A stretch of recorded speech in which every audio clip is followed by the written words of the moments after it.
Now, it was the Mid-Continental Regional Education Laboratory, which recently changed their name, that was in charge of putting together the national curriculum. They called it the standards-based movement. Now, No Child Left Behind, again, as I say, pretends to sunset this, but let me show you how it enforces the national curriculum.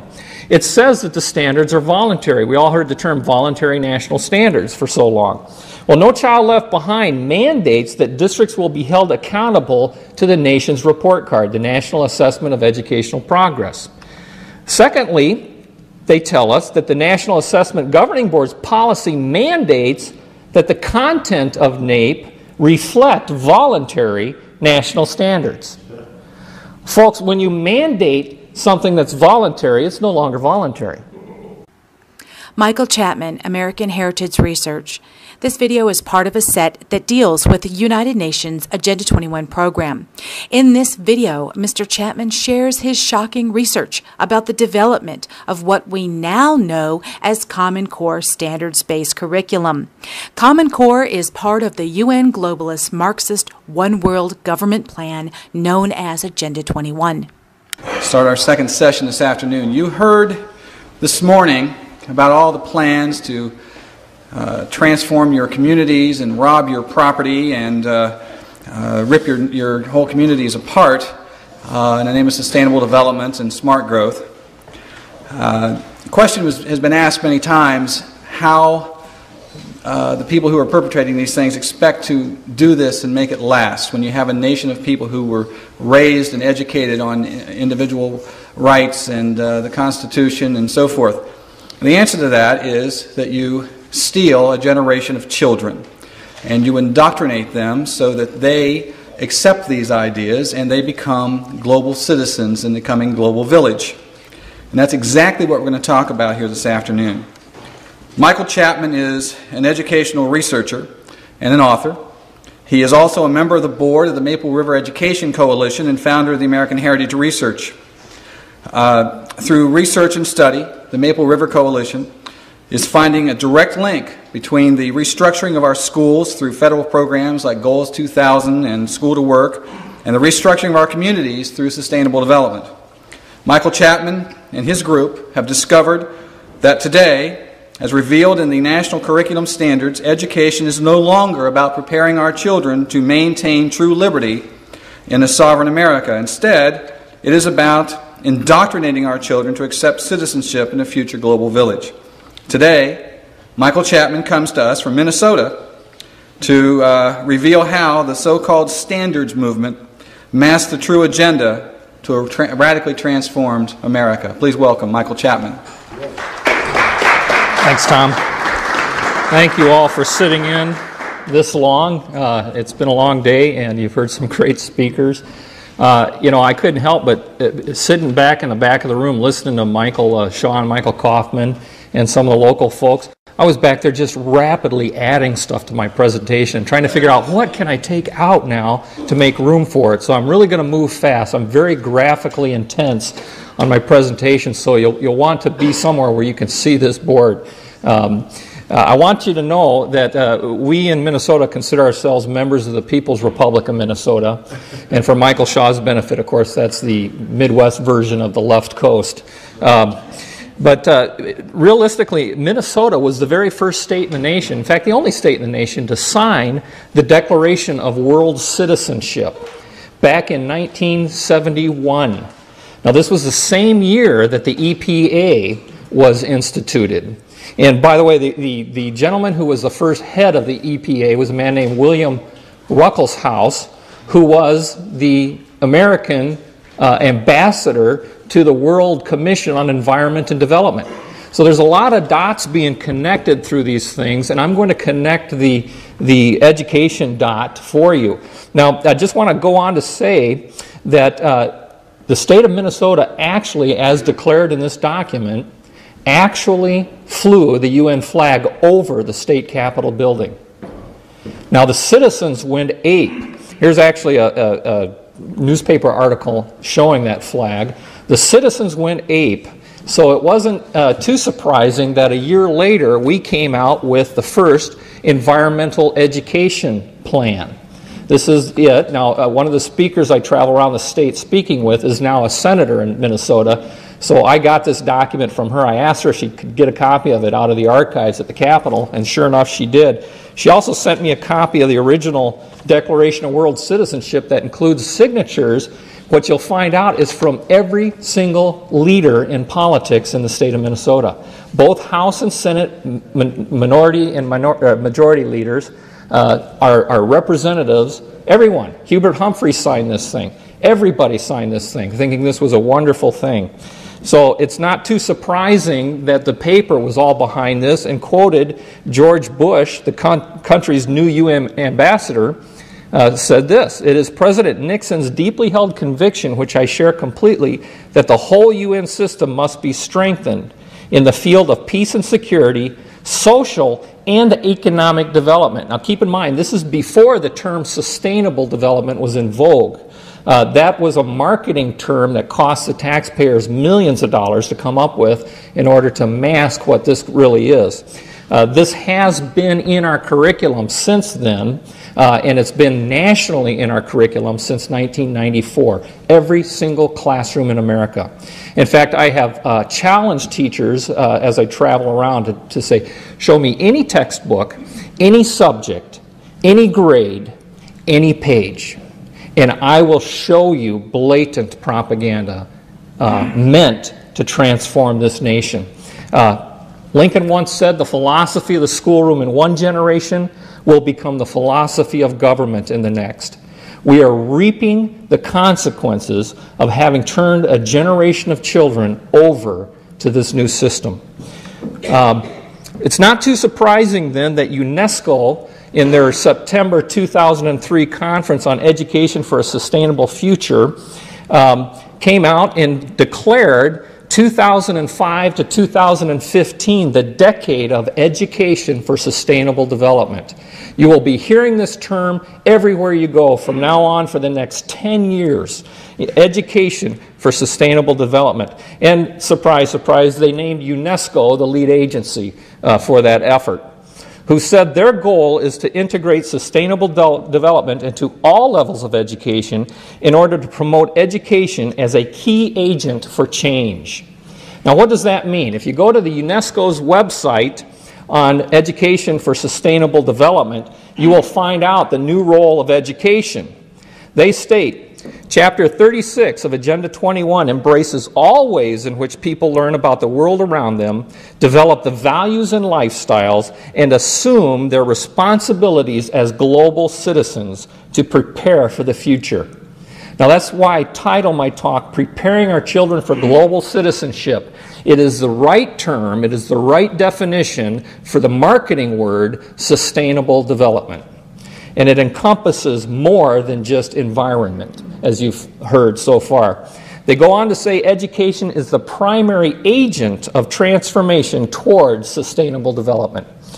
At the U.S., at the cost to the taxpayers of quite a bit of a $400,000 grant, I believe it was, we have developed the toolkit for education for sustainable development. And I apologize, I covered up the slide with the box that shows the economy, the society, and the environment as the three parts of this system, as you saw, I think it was Michael Shaw in the three-circle graphic. It says, from the time sustainability was first, sustainable development was first endorsed at the UN General Assembly in '87, again, this document, the parallel concept of education to support sustainable development has been explored. That's a lie. It has been fully embedded in our curriculum in Minnesota since 1968. It's been fully embedded in the curriculum in the entire country since 1994. I'll show you how that works. But they go on to say that it will encompass the 40 chapters of Agenda 21. That is your federal national curriculum, the 40 chapters. Now, chapter 36 deals with education, but it is to encompass the principles contained in all 40 chapters. The toolbox goes on to tell you, by the way, this was written in July 2002, so it's fairly recent. Goes on to tell you that world citizenship is the goal. And world citizenship encompasses the constellation that is all the principles, values, attitudes, and behavior that the people of the world must embrace if sustainable development, i.e. global citizenship, is to be realized. Now, this is a bureaucratic revolution in education. The prime bureaucracy is the U.S. Department of Education, which was instituted in 1979 by President Jimmy Carter as a promise to put the principles of sustainable development in place before the term was coined. But this was the entire purpose of the U.S. Department of Education, now I believe the world's largest employer. Under its direction is the Office of Education Research and Improvement. They oversee the 10 regional education laboratories. You can go to their website and see these are the 10 regions of the U.S., and each region has a director and a directorate to be responsible for each piece. Now, it was the Mid-Continental Regional Education Laboratory, which recently changed their name, that was in charge of putting together the national curriculum. They called it the standards-based movement. This, for instance, is the social studies curriculum that states that it is clear that the dominant social, economic, cultural, and scientific trends that have defined the Western world for 5 centuries is now leading in new directions. What were the ideals that define the Western world? We are now saying that's old business. We're now moving in some new direction. They go on to say the primary purpose of social studies is to help young people develop the ability to make informed and reasoned decisions. Who gets to define informed and reasoned decisions? For the public good as citizens of a culturally diverse, democratic society in an interdependent world. Now, this is all marketing gobbledygook that has real meaning underneath it. Sounds bad to you and I who are a little more in tune than the rest of the world into what this stuff really means. But keep in mind, we spent millions of focused market research to come up with the language to mask the agenda. The agenda is exposed by looking at the curriculum. But first I want to play a little video clip of the senior director of the Mid-Continental Regional Education Laboratory in 1989 as she revealed to the National Governors Association the agenda for education. She's going to list 3 important aspects of what education is about. Listen to for the 3. It seems to me that far too much of our efforts have been focused on the issue of let's find a short-term fix and fix up these schools and taking care of them, rather than the issue of understanding that what we're into is a total restructuring of the society. What is happening in America today and what is happening in Kansas and the Great Plains is not simply a chance situation in the usual winds of change.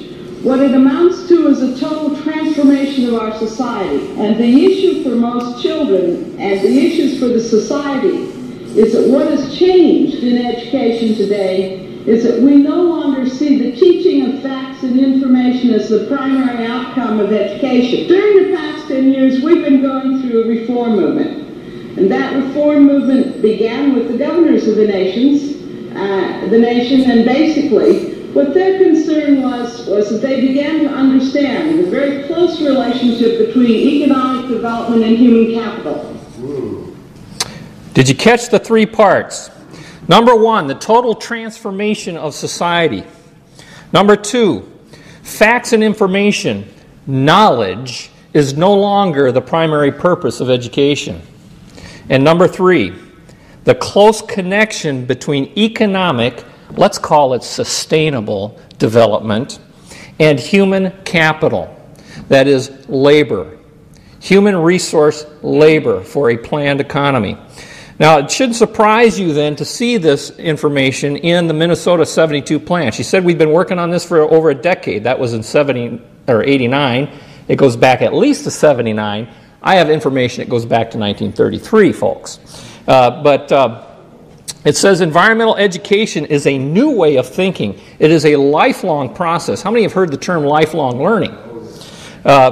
It goes on to say that it requires basic cultural changes and the responsibilities must be shared by governments, schools, and businesses. Now, the way this is being done is through something called public-private partnerships. We've heard a little bit of that term. But this is a public-private partnership between government, education, and the economy or business. Reinventing government, education, and business. Now, the interesting thing to ask here is, what happens when you're in partnership with an 800-pound gorilla? The purpose of the other partners is to feed the gorilla. And that is, in fact, what is happening and what we're seeing taking place. Now, the first piece was Goals 2000 that finalized the plan, that changed the purpose of education in content. I often say there's only two problems with education. It's content and its structure. We fix those two things and we fix education. The content piece came through Goals 2000. That locked the entire curriculum. It gave us a national curriculum, a national test, a national teacher's licensing rule that all 50 states signed on to merely because of the promise of grant money. The second piece was School to Work, also passed in '94. School to Work created the partnership between education and the economy. Knowledge is now derived at structurally what the planners will see the future economic needs are going to be and retrofit our children into specific career clusters. How many have heard the term career clusters? The schools here in Maine are being restructured as well. They were one of the 10 pilot states along with Minnesota.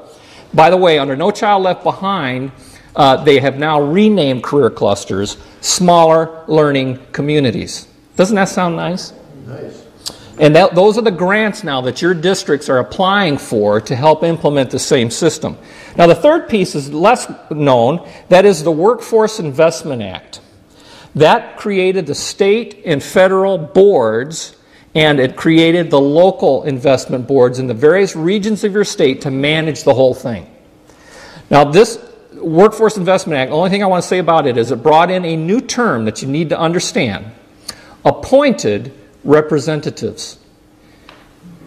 Now think about that a minute. The boards are made up of appointed representatives of business, representatives of teachers, representatives of parents, representatives of labor, representatives. The boards are by law have to be 51% business representative, but they're all appointed.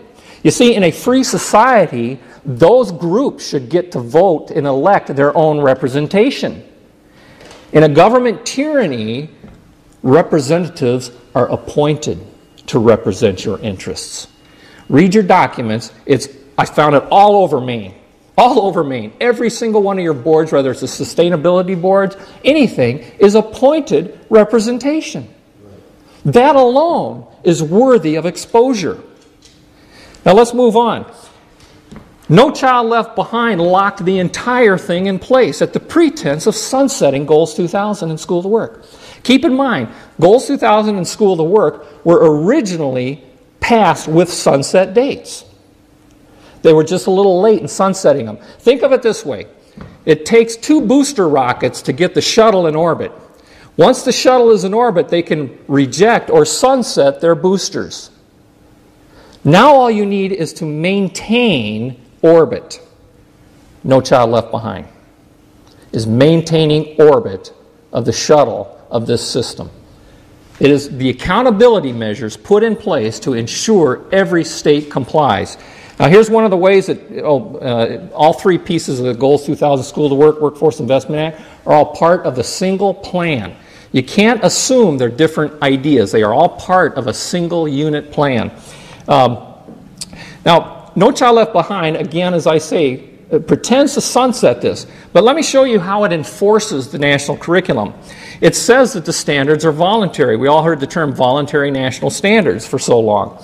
Well, No Child Left Behind mandates that districts will be held accountable to the nation's report card, the National Assessment of Educational Progress. Secondly, they tell us that the National Assessment Governing Board's policy mandates that the content of NAEP reflect voluntary national standards. Folks, when you mandate something that's voluntary, it's no longer voluntary. Right? Voluntary now means mandatory. Change your dictionaries. That's what it now means. Let's move on.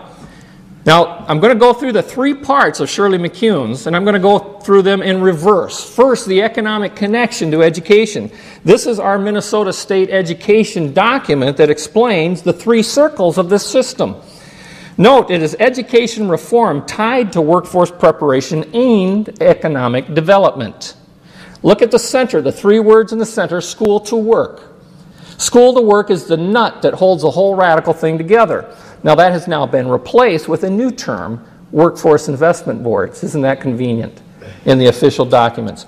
But it says that what it means for education is education now is to be keyed to one's ultimate life and work goals. Well, how do you know that? How can you shape someone's ultimate life and work goals through education unless somebody has determined your ultimate life and work goals? You see, in a free society, education is supposed to be a broad-based liberal arts education to prepare for whatever the future holds.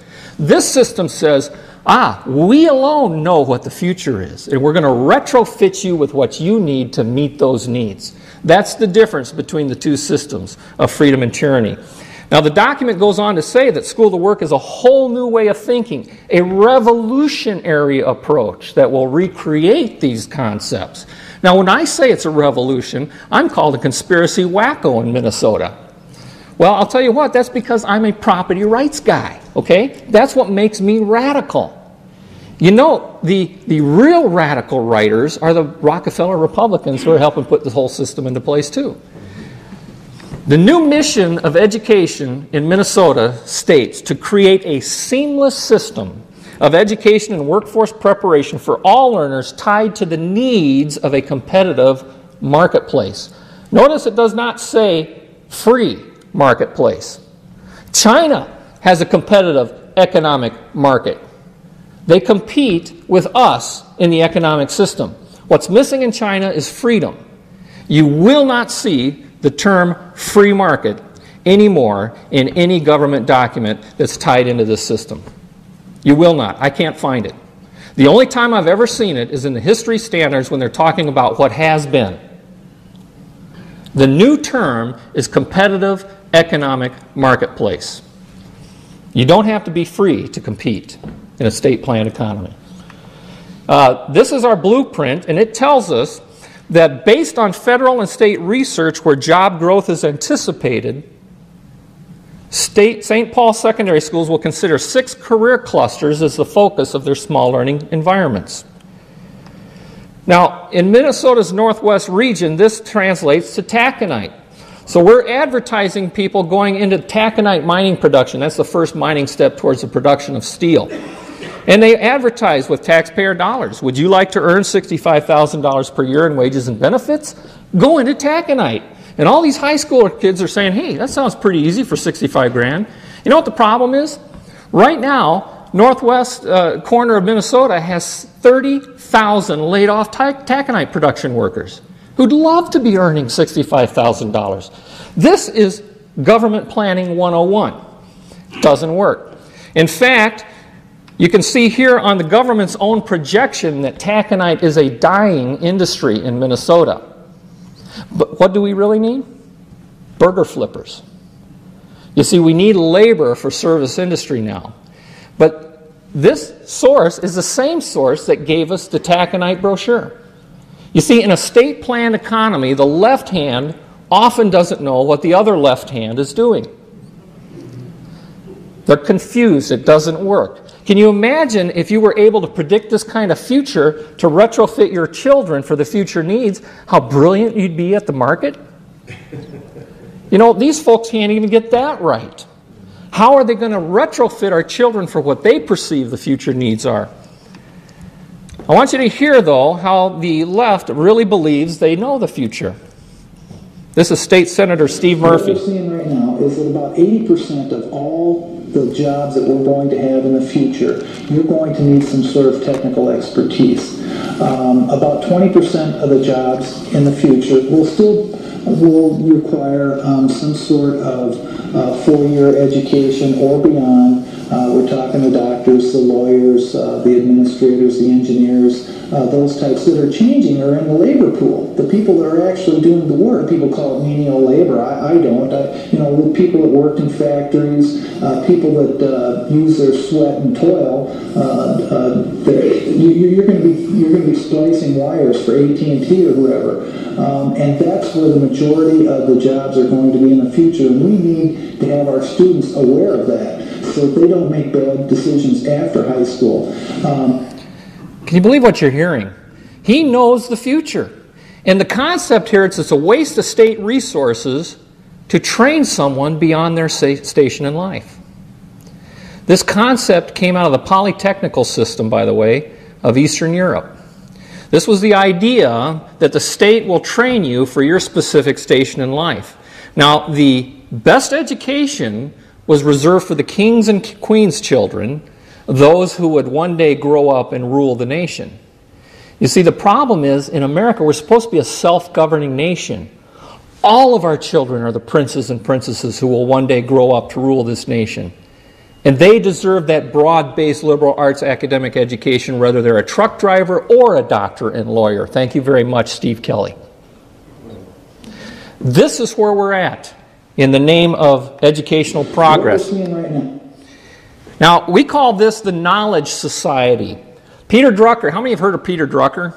The New Business and the Guru Industry. What book they don't talk to you too much about is his book, Post-Capitalist Society, where he explains that in order to move from capitalism to a knowledge society, which, by the way, is marketing language for a labor society, education in the post-capitalist society has to permeate the entire society, business, government. You recognize the pattern of the triangle. Post-capitalist societies, he says, requires lifelong learning. That term, by the way, was first coined by Vladimir Lenin. Lifelong education through the polytechnical system was his philosophy of education. Now, this is our recent document. This is just put out by the Republicans in 2002. This, of course, once again, says putting it all together, and of course has the three-circle graphic right on the front as puzzle pieces. And it explains to us that the bottom line here of the outcome indicators, call it outcome-based government, is to finally get down to something called sustainable family income. Now, this has to do with the transference of wealth. It's simply not fair if somebody has more wealth than another. So we're going to define the terms of a sustainable income, and government will be in charge of giving that to you. The document actually says, never lose sight of equity. Remember the new definition of equity that was put up on the board by one of the previous Michaels? In our collective efforts to increase the overall economic vitality of Minnesota, we must not lose sight of equity or fairness based on need. Do you recognize that term, by the way? From each according to his ability, to each according to his need. I'm going to give you a peek ahead to the curriculum, because this is what they're teaching the children in second grade. The entire purpose of second grade social studies is to transfer loyalty from the family to the government and teach them about sustainable economic consumption. Needs and wants is what they call it. What are needs and wants? Well, it says here that needs are basic needs that all people must have. Wants are things people would like to have, but they can do without. The concept here, as it grows up fully in the entire scope and sequence, is it's not fair for you to have your wants met until the entire world has its needs met. This is sustainable economic outcome-based government redistribution of wealth philosophy. Growing up a little farther into 7th grade, it becomes gross national product in the global government or the global economy. This is out of a Macmillan mainstream 7th grade textbook. Although the countries of the world are all linked by interdependence, not all of them share equally in the world's riches. Well, who's hogging all the wealth in this map that is based on size depending on gross national product? You see, this is a Marxist concept of the economy, that there is only a finite amount of wealth in the world and we have to share equally. The problem is, in a free society, wealth is created and grows and expands. But this is not the sustainable economy. which, just like the environment wants to suppress development, the sustainable economy wants to suppress the creation of wealth to be managed through our human resource generation workforce investment councils. By the way, like I said, Minnesota is one of the states on the cutting edge. So was Texas, so was Maine. And this is fully embedded in the Maine education system. The book explains that Maine also is designing a school-to-work system offering structured technical training pathways for young people. Here's the quote that gives you the 80-20 that you heard our senator say. It's all the same. Every state has the same talking points. And then your governor goes on to tell us that the residents of Maine are increasingly aware that our education system must prepare students to meet unprecedented society and economic demands. To do so, all students must have the knowledge, skills, attitudes that are outlined in Maine's Common Core of Learning. And as you all well know, that is now called learning results. It's all the same thing. It's just repackaged under each new administration to make you think there's a new plan. It's all the same. And it's exactly the same in every state I've ever been in research. It takes me 5 minutes to research a state because I know what I'm looking for. And I can find it so easy. By the way, that's all I'm going to deal with the school-to-work system. Our video that is Senator Michelle Bachmann and I is Guinea Pig Kids, available here or at our website at edwatch.org. Moving on, the transformation of education. Education for a sustainable future requires a change in approach in the teaching and learning process. This brings us to number 2, and that is the idea that preparing American youth for the 21st century requires a radical departure from traditional classroom instruction. Above all, it requires a shift in long-held beliefs that the role of the teacher is to transmit knowledge to the students. Instead, teachers must view themselves as facilitators through which young people construct knowledge themselves. Now, that's a long way of saying indoctrination. But the problem is, this came out in 1989, by the way, by the Carnegie Council on Adolescent Development, and is the plan now for our education system. The research link that I use is out of our State Department of Education, who did a research on performance-based instruction called constructivism. It tells us, basically constructivism means postmodernism. There is no truth. Students construct their own understandings of reality and realize that objective reality is not knowable. So why bother? The truth is, the truth which keep men free is being suppressed in order to prop up the attitude training agenda. And it moves on. You can see this through the final subject to fall by the national standards is education. This is our new math in Minnesota called Connected Mathematics. Based on the National Center of Teachers of Mathematics, Standard 3 tells us that students learn that mathematics is man-made, that it is arbitrary, and good solutions are arrived at by consensus. No lie. There is no truth, not even in math. Most of us assume 2 plus 2 is always going to equal 4. You're wrong. We might reach a new consensus. Consensus is the theme that is more important in math than math. Now keep in mind, this is based on a shift in worldview. Mathematics was not a self-existing truth discovered by man and the secrets of it unlocked. It was a social construction to meet society's need. This is the shift in thinking about all of our curriculum today. They're all based on the postmodern or constructivist approach. How well does it work? Well, they tell you. In the teacher's guide in the back, it tells us that because the curriculum doesn't emphasize arithmetic computations done by hand, some students may not do as well on tests assessing computational skills. We believe such a trade-off in the favor of CMP is very much to the student's advantage in the world of work. You see, we don't want children who can think about the numbers behind the buttons. We simply want children to be prepared to know which buttons to push. That's why the new cash registers at the fast food have pictures on them, not numbers.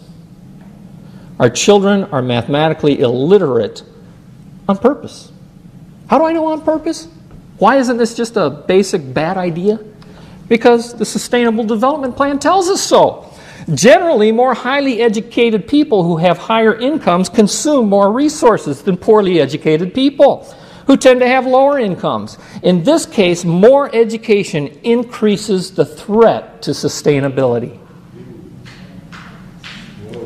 Charlotte Iserby, I owe you an apology. I did not believe for the longest time it was a deliberate dumbing down. I thought the dumbing down was a natural consequence of a bad idea. Folks, it's deliberate. It's deliberate. So UNESCO tells us, indeed, in the 21st century, the literacy of sustainable development will be as essential to comprehending the world as were, past tense, the traditional skills of reading and writing at the start of the 20th century. Folks, this is real. It's happening to our children as we sit here every day, day in and day out. Goes on to say the effectiveness must ultimately be measured by the degree to which ESD changes the attitudes and behaviors of people, both in their individual roles and in their collective responsibilities and duties as citizens. And so we see the truth of this matter in a picture that was sent to us at Maple River Education Coalition. This central school model says the aim of education is the knowledge not of facts, but of values. And in fact, we were given this at a school to work conference put on by the state of Minnesota, defining performance-based instruction, which, by the way, is just a new term for outcome-based instruction, which said that learning has not taken place until behavior has changed. Goes on to tell you that values, attitudes, and interests can be learned and taught, and they can be objectively evaluated. How do you do that? Unless somebody knows the outcome attitudes that are desired? Well, the way we measure that is through something called an assessment. Has anybody heard of the term assessments? You ever wonder why they changed to that term instead of test? You see, the thing is, test is a measure of objective knowledge. What do we assess? We assess our houses for its value. We assess our cars for its value. Folks, we are now assessing our children based on their value, perceived value to society, based on how well they now demonstrate that they think like a globalist. That's the meaning of assessment. That's what we're doing to our children. Now, No Child Left Behind made it a federal offense for me to show you the NAEP test, so I can't do that anymore. But what I will show you is the results from this National Center for Education Statistics document that assessed the percentage of children who now believe it's government's responsibility to take on economic concerns. Keeping prices under control. 84.2% of America's ninth graders now believe it's government's responsibility to set prices. The curriculum is working. Providing industries with the support they need to grow. Supporting business. 66.2%. The curriculum is working. Guaranteeing a job for anyone who wants one. Government's responsibility. The curriculum is working. And finally, reducing differences in income and wealth among people. 63.5% of ninth graders, tomorrow's citizens, voters, and government officials now believe it is government's responsibility to redistribute wealth. The curriculum is working. It tells us that the assessments were not designed to measure knowledge of a particular country's government, but were developed instead to measure knowledge and understanding of key principles that are universal across democracies. Are these the key principles of democracy? I think not. Not the American version of a republic, by the way. Read Article 4, Section 4 of the Constitution. Guaranteeing a republican form of government, not a democracy. John Adams called democracy the devil's very own form of government, because he said the most famous democratic vote in all of history was crucify Christ. And the government even knew he was innocent. That's democracy. That's why our founders were afraid of it. Who was the first man to call for worldwide democracy? Karl Marx. Did you know that? Well, how could kids think this way? Look at the national standards of economic curriculum. By the way, the voluntary mandatory national standards. Standard 16 says, students will understand that there is an economic role for government to play. Governments often define and protect property rights. Ooh, there's a tricky one. See, they got the word protect in there, but who defines the property rights? Government. If government defines property rights, there is no such thing as private property. Most government policies also redistribute income. This is true, but it's supposed to be a good thing here. Who wrote these standards? Well, the National Council on Economic Education and the Economics International program. These were to be based on a consensus process. Well, again, how can ninth graders be so easily convinced? You know, a famous man named Lenin once said, take away a people's heritage and they're easily persuaded. Easily persuaded. So the very first subject that fell was history. The National History Standards tells us one of the most common problems is the compulsion students feel to find the one right answer. Or worse yet, they rush to closure reporting back as self-evident truths the facts or conclusions presented in the text or document. Now think about that for a minute. What would our founders say to this? You know, those are the guys who talked about self-evident truth. This is the worst problem a child could have, reporting back as self-evident truths. You see, the principles of the Declaration of Independence stand in the way of this entire agenda, so it must be eradicated. You know those 7 principles of the Declaration, don't you, all by heart? National sovereignty, natural law, self-evident truth. All men are created equal. By the way, he didn't mean the gender, he meant mankind, both male and female.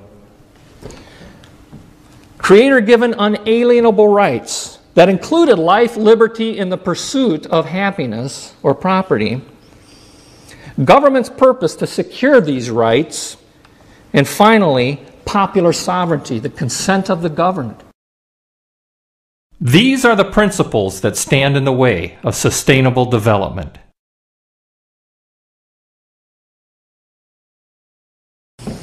So this is the big debate in Minnesota right now. Because of the 30,000 strong Maple River Education Coalition, we have now been the only state to repeal the Goals 2000 curriculum.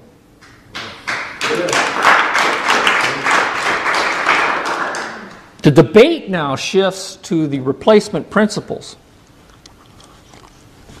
We managed to get all of the Declaration principles in the House version passed, failed in the Senate.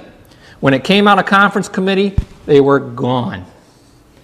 When the chairman of the Joint Committee was asked why they weren't there, here was his response. The Declaration has no legal status in defining people's rights. None whatsoever. He repeated that on the floor of the Senate, by the way. But see, I'm a collector of rare founding era books. This is an original John Quincy Adams explaining the connection between these two great documents. John Quincy Adams put it this way. He said that the virtues which had been infused into the Constitution of the United States was no other than the concretion of those abstract principles which had been first proclaimed in the Declaration of Independence, namely the self-evident truths of the natural and unalienable rights of man, and the dissolvent sovereignty of the people, always subordinate to a rule of right and wrong and always responsible to the supreme ruler of the universe for the rightful exercise of that sovereign power. He went on to say, this was the platform upon which the Constitution of the United States has been erected. Its virtues, its republican character consisted in its conformity to the principles proclaimed in the Declaration of Independence. Folks, we celebrate the birthday of this nation on July 4th, not August 7th. That's because the Constitution was the working papers that put in place the principles contained in the Declaration. This document was written only in order to form a more perfect union. Without the Declaration, it's meaningless. Or can be made to mean whatever you want it to mean. And that's what they're doing through the education system. They are shaping our thinking by doctoring up the Declaration principles. This is a 4th grade book that explains a critical thinking question. By the way, what does critical thinking mean if there is no self-evident truth? We assume it means learning to discern the truth. But if self-evident truth doesn't exist, it becomes a tool for shaping thought. And here's an example. Well, this is the teacher's guide that tells us that this section describes it as thinking that is focused on deciding what to believe and what to do. Now, that's with a predetermined outcome. Here's some of the examples. I'm only going to do one. That's all I've got time for. Ask students to think of a law they would like to see passed. Suggest the environment, endangered species, education, those things that are important to sustainable development. Here's a teacher's assignment. Divide students into 2 or 3 groups. Have each group work together to produce a Bill of Rights for animals. Tell them to begin by discussing the ways in which they feel animals are sometimes treated unfairly. Folks, this is the lesson during the study of the Bill of Rights. This is what the kids are doing in their classrooms. Mainstream, this is Houghton Mifflin. It's not some obscure little textbook company. Well, without the Declaration principles, you can redefine, you redefine the Declaration principles if they're mentioned at all. This one says when Jefferson wrote that all men were equal, he really meant all citizens. Women and blacks were not included. This is a politicized version of the meaning using 20th century definitions for 18th century words. It's a very common tactic used by the publishers. Without the Declaration, what is the philosophy of our government? Well, according to the textbook, Enlightenment thinkers in the American colonies were excited. Here they were, the first people in history to have a chance to create an entirely new government based on Enlightenment principles. That, by the way, was the principles that founded the failed French Revolution. It is not the foundation principles of our document. Well, what evidence do they give you? They tell you that a study was done of 15,000 political writings published in America, and a tally was taken, and they found out that the most quoted source was French philosopher Baron de Montesquieu, then David Hume and John Locke. The problem was I knew this was wrong, so I got the original study published in this book, and they actually show that Blackstone was number 2 at 7.9%. Now, why did they censor out Blackstone? Well, because Blackstone is the author of the commentaries on the laws of England, and he was the one who gave us the phrase, the laws of nature in nature's God, contained in the Declaration. He defined the law of nature this way. This will of his maker is called the law of nature. This law of nature, dictated by God himself, is of course superior in obligation to any other. It is binding over all the globe and all countries and at all times. No human laws are of any validity if contrary to this. Of course, we have to censor that, don't we? Because this is a violation, obviously, of separation of church and state, which, you know, doesn't show up in our Constitution. It is in Article 58 of the ex-Soviet Constitution. The study goes on to tell us, though, that the Bible was quoted 34% of the time, more than 4 times Montesquieu. That was just censored out, and the assumption then was left with, well, we must be based on the Enlightenment.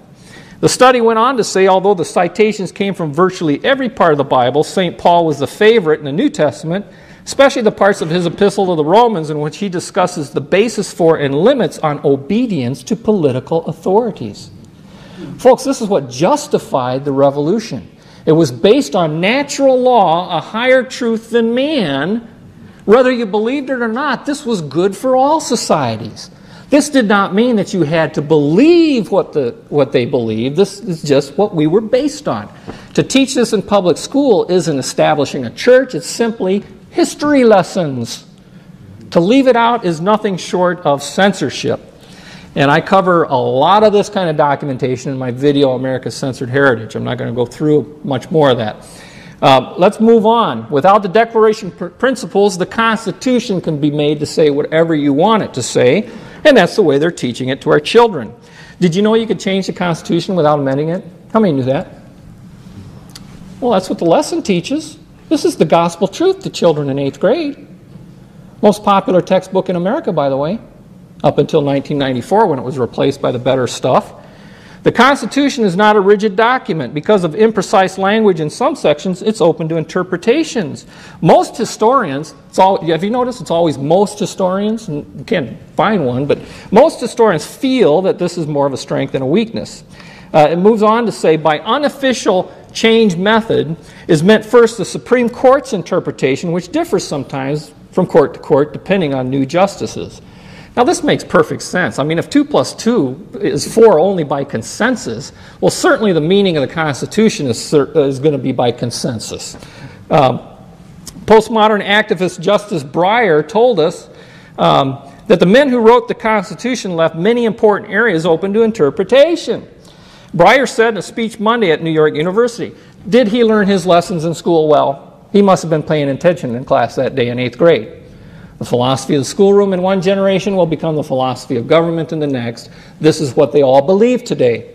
He went on to explain that judges should be wary of enforcing a strict reading of the Constitution.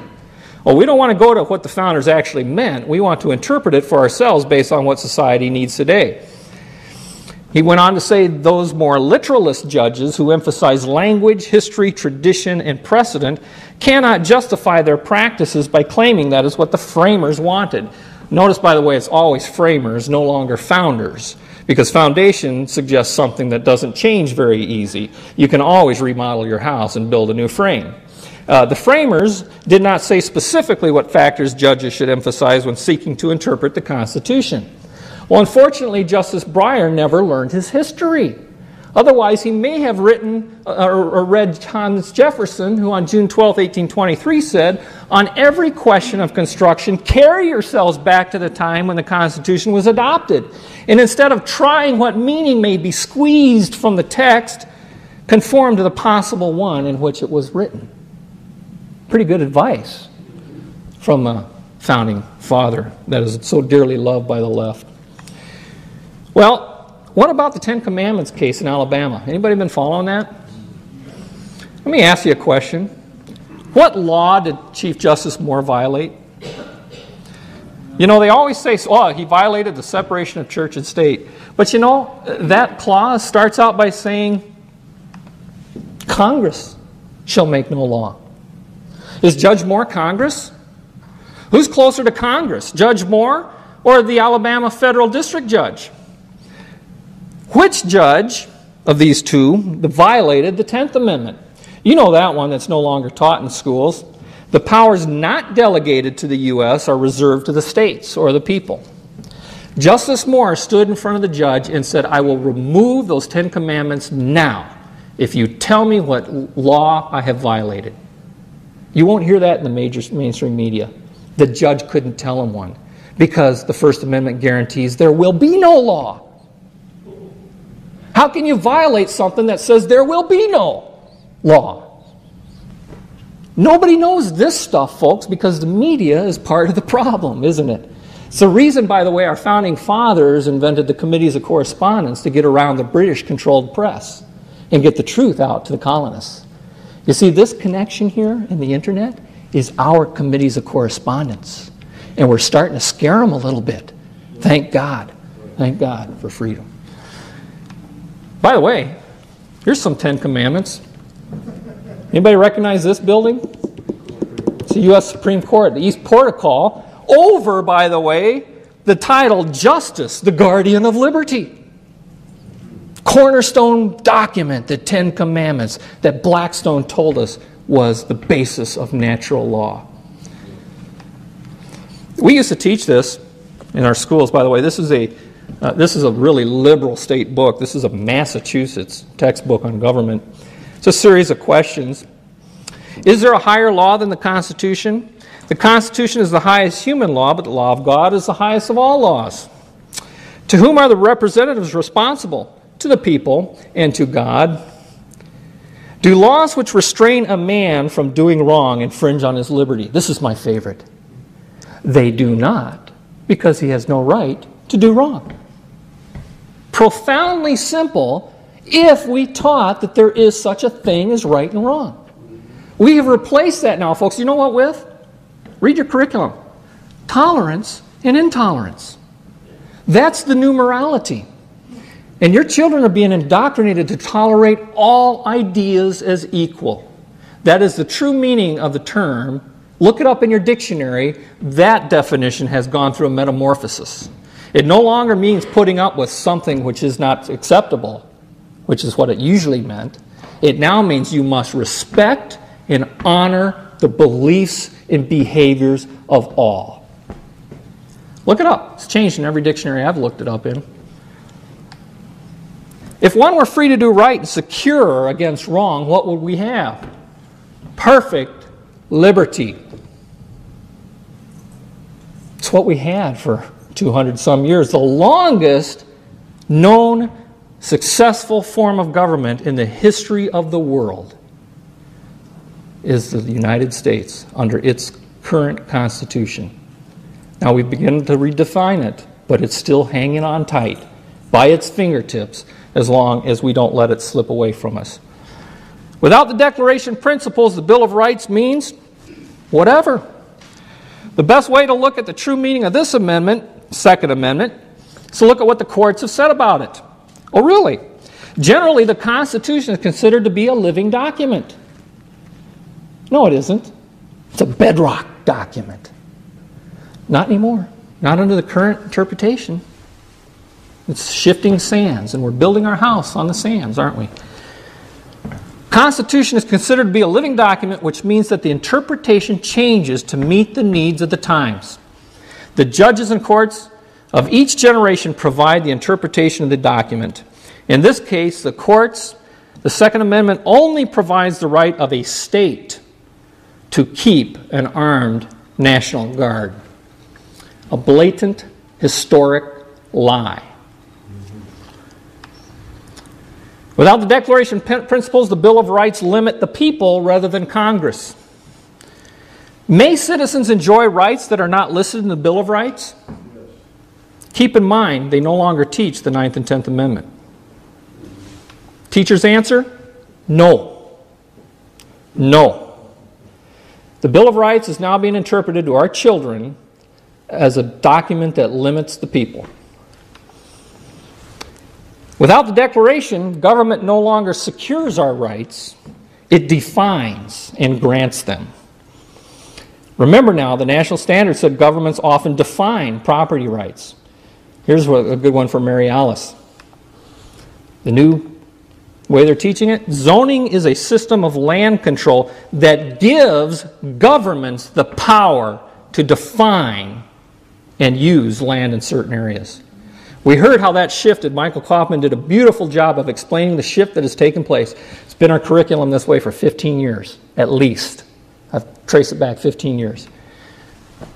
Economic rights allow you to participate freely, which includes the rights to own property, but always subordinate to the government's right to exercise its right to take property for public purposes. This is a direct quote right out of the curriculum your kids are learning from. This is the way it's taught now. If government defines property rights, there is no such thing as private property. There is only police power. And the police power allows the government to restrict the use of property through zoning laws or force an owner to give up his or her land. Folks, it's coming. This is what the future citizens, government leaders are believing today.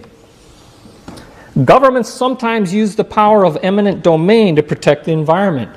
Taking land for environmental reasons generally falls under controlling pollution or preserving natural areas. I look out before me and I see a fairly nice looking natural area.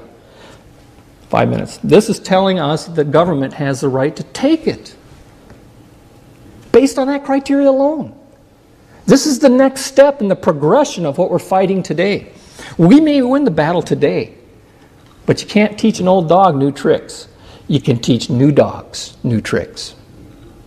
That's what's happening. We're going to lose our nation even if we win today, if we don't get back education. Well, reorienting education, according to UNESCO, prepares students to transform society for the future. A curriculum reoriented towards sustainability would place the notion of citizenship among its primary objectives. Citizenship training with the right attitudes. That's the reason No Child Left Behind names the Center for Civic Education as the only NGO allowed to write our standards for civics training. This is the federal curriculum, and all of its themes are embedded in every subject. The subjects are now just carriers for the federal themes. They also named the We the People program, also written by as America's model textbook. This is the reason most of your schools are using this now, because it's free. You've already paid for it through your tax dollars. They also, by the way, are in charge of not just the standards and the curriculum, but they have the contract to write the NAEP test. So one NGO, nobody got a chance to bid for this contract, has the contract for the standards, the curriculum, and the assessment. And they will tell you, oh, by the way, CCE was a NGO started by this man, Chuck Quigley, out of Berkeley, California. He's still in charge of it. This was founded in 1968, a radical leftist group that wants to take control, along with the UN. On their website, you can go and find out what teaching democracy globally, internationally, and comparatively for the 21st century mission of schools really is. They state, in the past century, the civic mission of schools was education for democracy in a sovereign state. Old news, folks.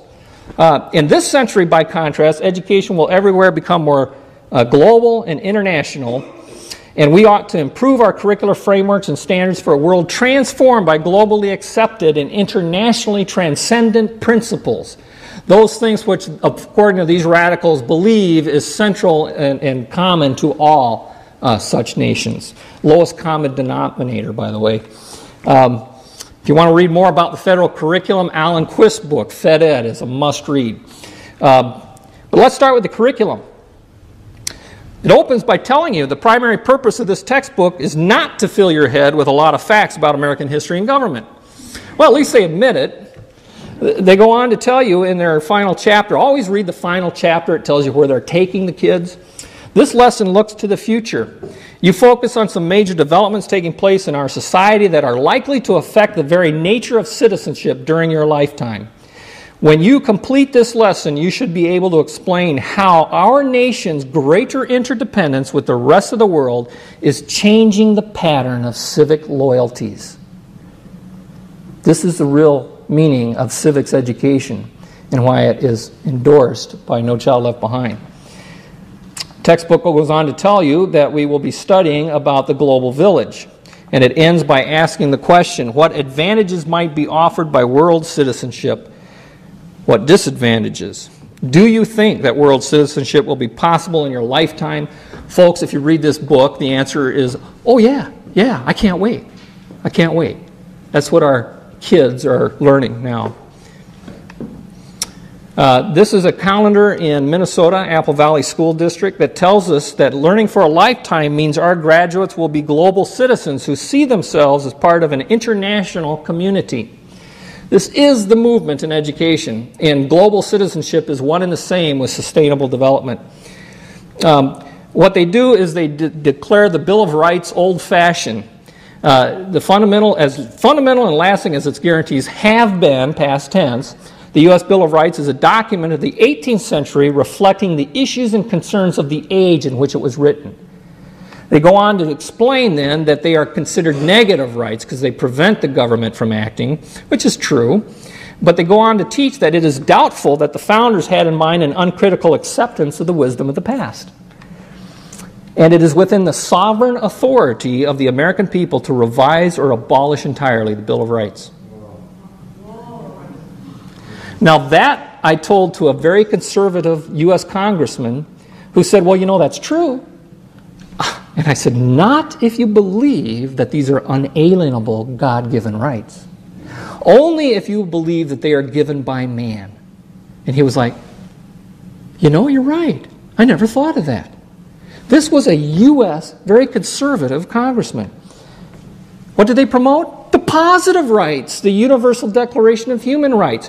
Why? Because instead of preventing the government from acting, they require it to act to ensure such things as economic security, health care, and a clean environment for its citizens. Isn't that wonderful? Well, see, folks, this is exactly what we're teaching and assessing our children. to ensure that they now believe it's government's responsibility to give us security, health care for all, in a clean environment. Government becomes God. Did you know, by the way, the Declaration of Human Rights declares a new God? Where do rights come from under the Universal Declaration? Article 29.3 says, "These rights and freedoms may in no case be exercised contrary to the purposes and principles of the United Nations." It enumerates your rights and then it takes them away. Government becomes God. Now, what is the duty of all followers of God? Follow God.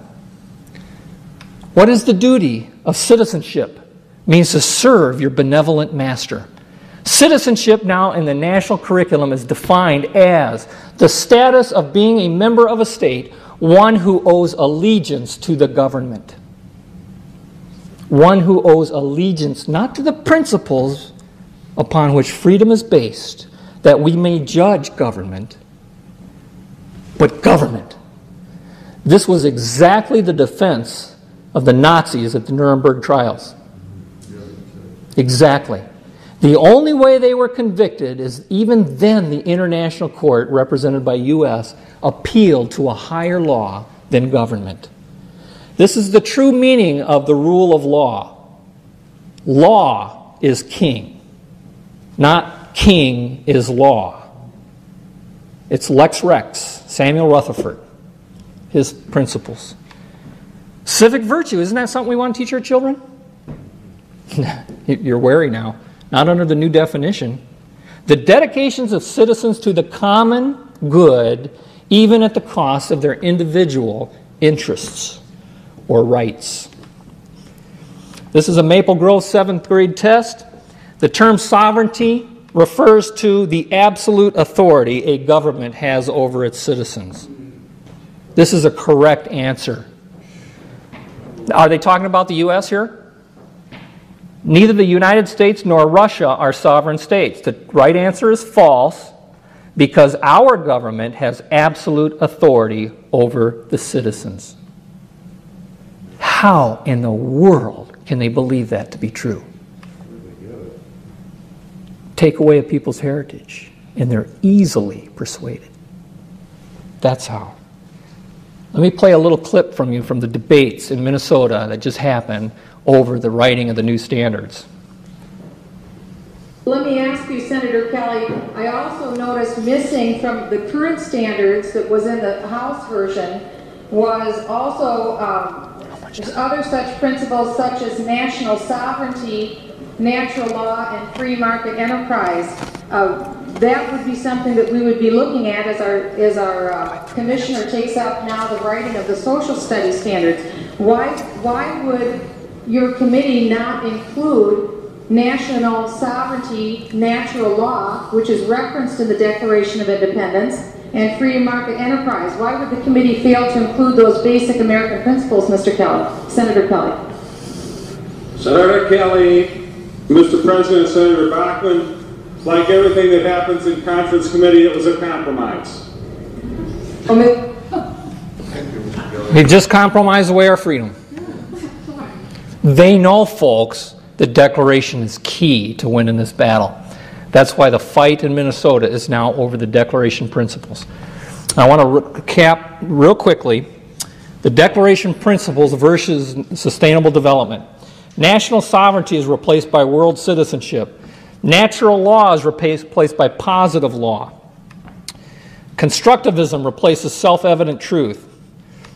All people are equal before God is now replaced by multiculturalism. That is not celebrating different cultures who are here. That is declaring everyone different by their culture, and all ideas are now equal.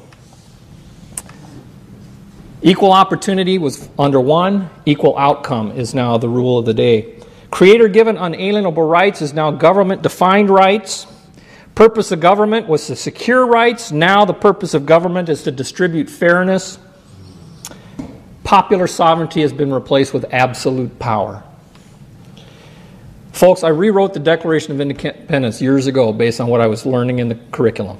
It is now we hold these concepts to be self-actualized, that all genders have evolved the same, and that based on their human nature, they are now entitled to certain basic rights, that among these are choice, license, and the pursuit of fairness. This principle is all over Maine's curriculum. I'm not going to go there because I don't have enough time. There are other principles involved, including emotional indoctrination. We have now declared that we are under the United Nations full-fledged members to support the goals. What we are doing is creating a synthesis of East and West under a new civilization, which is declared a new civilization is emerging in our lives, and blind men everywhere, that's you and I, are trying to suppress it. The book ends, from the wisdom we thank Mr. Jefferson, who helped create the system that served us for so well for so long, and that now must in its turn die and be replaced. The foreword to this book was written by Newt Gingrich. Folks, what is that system Jefferson gave us? The least religious of our founding fathers told us God, who gave us life, gave us liberty. And can the liberties of a nation be thought secure when we have removed their only firm basis from the minds of the people, that these liberties are the gift of God, that they are not to be violated but with his wrath? Indeed, I tremble for my country when I realize God is just, and his justice cannot sleep forever. George Washington also warned us in his farewell address, whatever measures contribute to violate or lessen the sovereign authority ought to be considered as hostile to the liberty and independence of America, and the authors of them treated accordingly. Folks, this is treason. Yes. And it's time we say so. Yes. Thank you very much.